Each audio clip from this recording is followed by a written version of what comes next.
नमस्कार मंडळी. आपल्याला आता माहितीच आहे की साऊथ इंडियन फूडसोबत किती वेगवेगळ्या टाईप्सच्या चटण्या मिळतात. तर आज आपण आपल्या किचनमध्ये एक कोकोनटची उडपी स्टाईल चटणी आणि दुसरी म्हणजे डाळ आणि कांद्याची चटणी. तर सर्वात आधी आपण उडपी स्टाईल जी चटणी असते ना, जी लिक्विड फॉर्ममध्ये असते, जास्त घट्ट नसते, तिचं साहित्य बघून घेणार आहोत. तर स्क्रीनमध्ये दाखवल्याप्रमाणे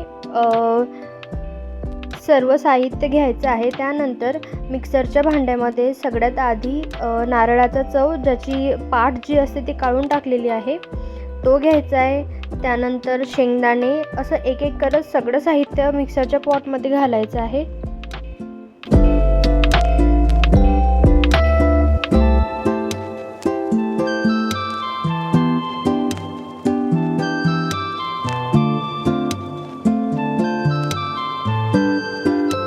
तर यामध्ये गरजेनुसार पाणी घालून मिक्सरला हे बारीक वाटून घ्यायचं आहे. तर जेव्हा आपण एखाद्या उडपी रेस्टॉरंटमध्ये बघतो ना, तर ती एकदम लिक्विड फॉर्ममध्ये असते जी चटणी, तर तीच बनवायचा प्रयत्न आपण इथे करतोय. आता वाटून झाल्यानंतर अशा कन्सिस्टन्सीमध्ये चटणी दिसायला पाहिजे. आता ही चटणी बनवून रेडी आहे. बेस यावरती आता फोडणी घालायची आहे. चवीनुसार मीठ ॲड करायचं. आता फोडणीसाठी तडका पॅनमध्ये आधी तेल घालून घ्यायचं.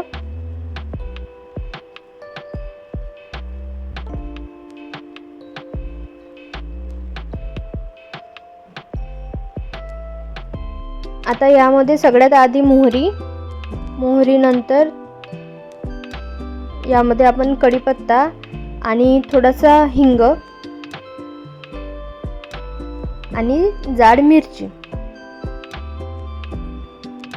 बस एवढा साधा हा तडका चटणीवरती घालून घ्यायचा आहे.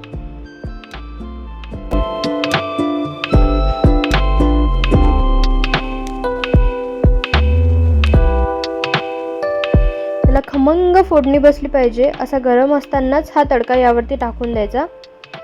वरतून अगदी थोडीशी कोथिंबीर घालायची आणि उडपी स्टाईल कोकोनट चटणी बघा रेडी आहे. तुम्ही ह्याला डोस्यासोबत, इडलीसोबत, अप्पमसोबत, उत्तप्पासोबत कशासोबतही खाऊ शकता. आता बऱ्याच ठिकाणी ही चटणी असं न बनण्याचं कारण काय असू शकतं माहिती आहे का? आपण ह्यामध्ये वाटण तयार करतानाच कोथिंबीर घालतो, त्यामुळे त्याचा रंग हिरवा येतो आणि कदाचित त्यामुळे तिची चवही वेगळी होत असेल. आता वळूयात दुसऱ्या चटणीकडे. यासाठी पण स्क्रीनवर दिलेलं साहित्य आहे.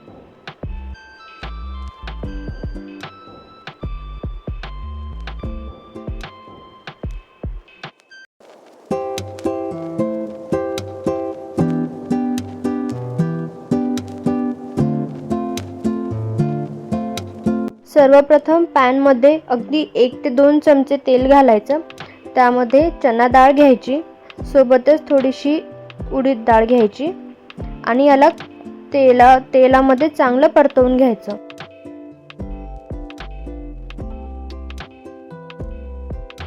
डाळ भाजल्यानंतर जो वास येतो ना, तो जोपर्यंत यातून येणार नाही ना, तोपर्यंत ह्याला चांगलं परतवून घ्यायचं. थोडीशी लालसर व्हायला ही आली की त्यानंतर यामध्ये मिरच्या ॲड करायच्या, कांदा ॲड करायचा. कांदा इथे मी उभा चिरून घेतला आहे आणि याला पण मस्त तेलावरती परतवून घ्यायचं.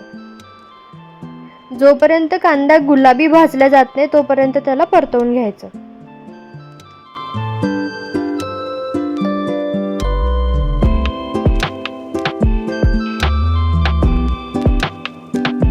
आता हे जिन्नस मस्तपैकी परतवून झालेले आहेत. ह्याला थोडंसं थंड करायचं आणि त्यानंतर मिक्सरच्या भांड्यामध्ये घालून ह्याचं चांगलं बारीक वाटण तयार करून घ्यायचं.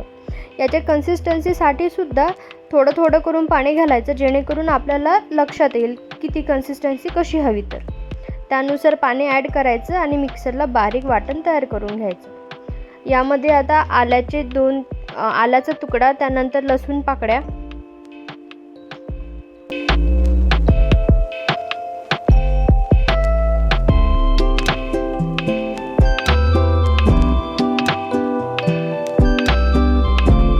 आता हे मिक्सरला वाटून घेतल्यानंतर हे बघा अशा प्रकारे हिची कन्सिस्टन्सी असली पाहिजे.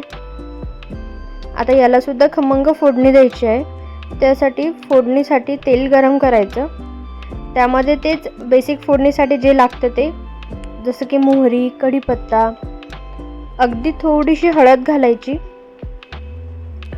आणि थोडासा हिंग, आणि बस ही साधी फोडणी चटणीवरती टाकून घ्यायची. याला व्यवस्थितपणे मिक्स करायचं. चवीनुसार मीठ ॲडजस्ट करायचं. आणि बघा, इतक्या सोप्या पद्धतीमध्ये ही सुद्धा चटणी रेडी आहे. दरवेळी एकच चटणी बनवून आपण बोर होतो ना, त्यामुळे अशा वेगळ्या टाईपची चटणीसुद्धा बनवून बघा. ही डोसासोबत, इडलीसोबत, कुठल्याही साऊथ इंडियन फूडसोबत एकदम छान लागते. तर ही सुद्धा चटणी बनवून रेडी आहे.